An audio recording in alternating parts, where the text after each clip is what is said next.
Ladies and gentlemen, tens of thousands of phone calls were made to Governor Perry's office against a bill that he was going to sign. State Senator's bill, Kirk Watson, 1440, where the CPS could seize your kids without a warrant or even a court order. Thank God we just learned that was defeated. I was asking another state senator during the break as we were getting him on about another subject, and my guys Googled it and found it in the news that this just happened today. So breaking here, this has been defeated, thank God, to your phone calls. Maybe if we call Governor Perry, we can stop the highway robbery. I've been hearing about this for a decade in the news, where the police will pull over old ladies, you name it. But usually makes the news when it's an old lady. Nobody believes a white guy or a black guy, some young guy with tattoos. But old ladies, they'll just take $4,000, $5,000, $1,000, take their watch, say, what's your proof this cash is yours? And then the judges keep the money personally. And finally, it's been on CNN and Fox and other channels, thanks to Senator John Whitmire. And I like his solution of having a state law on this forfeiture where they can't keep it personally, so the feds don't come in and federalize things off of forfeiture laws they pioneered to begin with. Problem, reaction, solution. So state senator for Houston and surrounding areas, very important state senator here in Texas, Senator John Whitmire. Thank you for spending time with us, sir. That's fine. It's Whitmire. Whitmire. I apologize. I'll answer anything. I know it's Whitmire. In fact, we've had you on before. I apologize. No problem. For that. Yes, it's Senator John Whitmire. I got a lot going on here. Sir, tell us about the bill and where it's going, what's happening, why we need to do something about this. Well, we started felony forfeiture as a good program in about 1986. It was to keep criminals from benefiting from the profits of their crime. In other words, a drug runner ends up with a lot of cash or automobiles or planes. When you indict him and convict him, you take the proceeds and turn it back into fighting more crime. But through the years, it's been allowed to gradually be kind of independently handled by district attorneys, sheriffs, and police departments.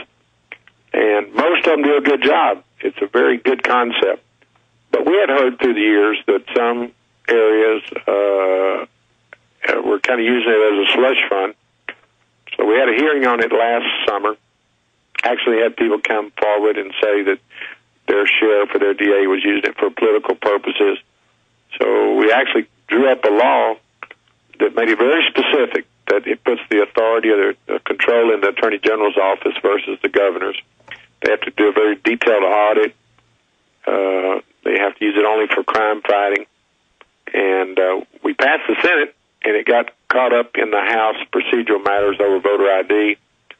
We stuck it on another bill, and then it died at the end of the session. But other stories have been written about the highway robbery in Tehran. It's a small community about 15 miles north of Nacogdoches. Man, they've got a racket going there where the district attorney rides around with a local city marshal, and they pull you over, and if you have any assets, any cash or jewelry or anything of value, they will take it, and you have to, if you will sign a waiver, they'll never file charges against you for whatever the original cause for pulling you over was. So, sir, isn't that aggravated extortion when they're threatening criminal action if you don't waive your rights and give them the goods? Yeah, well, I just think it's pure robbery, and I am a little surprised that other authorities, I know the U.S. Attorney's Office is looking at it. You'd think the IRS would look at it. You'd think everyone would look at it. The problem is the state law, which was passed in 86, is so general that, no one has any authority. It's normally would be the district attorney that would prosecute, but that's the person that's participating in this. Then I can drop down to Kerrville, Texas, where you actually had a district attorney and a district judge in Kerrville, where they took these funds and went to Hawaii every year on what they called was kind of a training session for each of their employees. And the judge bragged that he actually keeps cash money. Yeah, he gets some money for walking around funds while he's out there. So you got that abuse. You had a DA in Conroe, Texas, beat last fall because he had been shown to use it for alcohol, golf tournaments. So it's gotten out of hand. Let me tell you another impact it has on actually how you enforce and carry out the laws. Between Houston and the Mexican border, you you obviously have a lot of dope going north, but you got a lot of cash going south. We've had testimony that some departments are much more persistent on trying to stop people going south with their money than they are north with the dope. So the abuses of this program are outrageous, but they're also impacting how people fight crime. Let the dope come through, but stop the cash going south.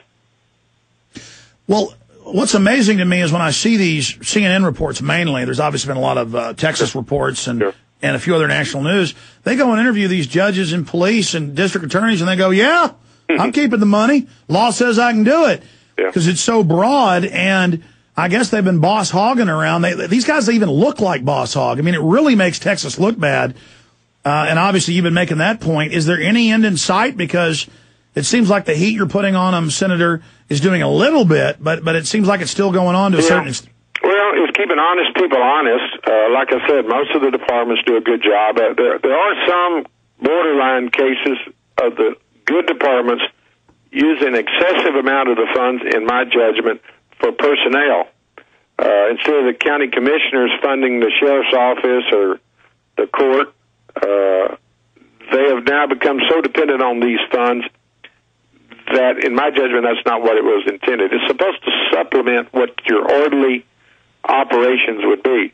So now you go down in, for instance, McAllen. We looked at their DA, and most of the agencies being funded by these forfeited funds. And, you know, the potential abuse there is that you get too aggressive and you cut corners to support your department instead of going to commissioner's court or the taxpayers. But well, sir, we're going to fix it. I can assure you. I don't think the governor will put it in this call for a special session, but we're going to stay on top of it. All right, Senator John Whitmire joins us from Houston. Separately, but on the same line, do you know the story of Captain Kidd, or do you know the story of letters of marque or privateers? Throughout history, whenever they do this, and I know you're saying good idea at the beginning, it always turns into tyranny to have these letters of marque, these privateers, and that's what it turns the police into, like you said, funding themselves off this, to the point of they just set up whole checkpoints, violate the Fourth Amendment, start searching everybody's cars. They pull over families, tear their cars apart, because they're going to get promoted. They're going to get bigger checks. A lot of the narcotics officers get to drive the Corvettes and Tahoes and Escalades they seize. I've grown up in Dallas. In our neighborhood, there were FBI agents that lived in drug-seized mansions. And so this has been out of control for a long, I mean, I'm sure you know about Dallas, where the cops would throw the bags of chalk in the backs of cars. Yeah, I'm familiar with that.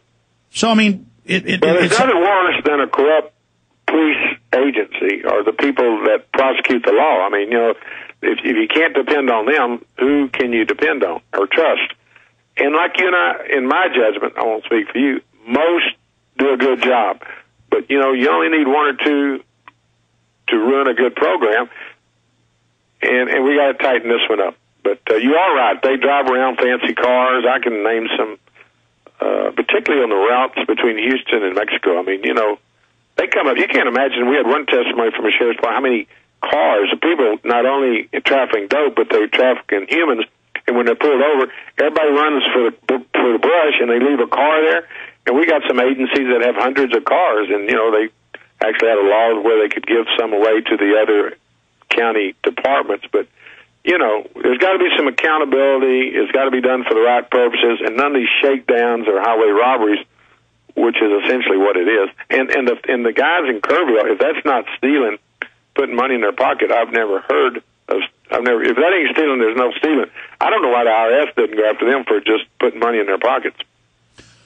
Well, it's scary when you go through these East Texas towns and then to learn that it's going on around Austin. I'm really ashamed of the German Hill Country out there. Those have always been pretty moral people. I wonder how this started in our state. It's really shameful.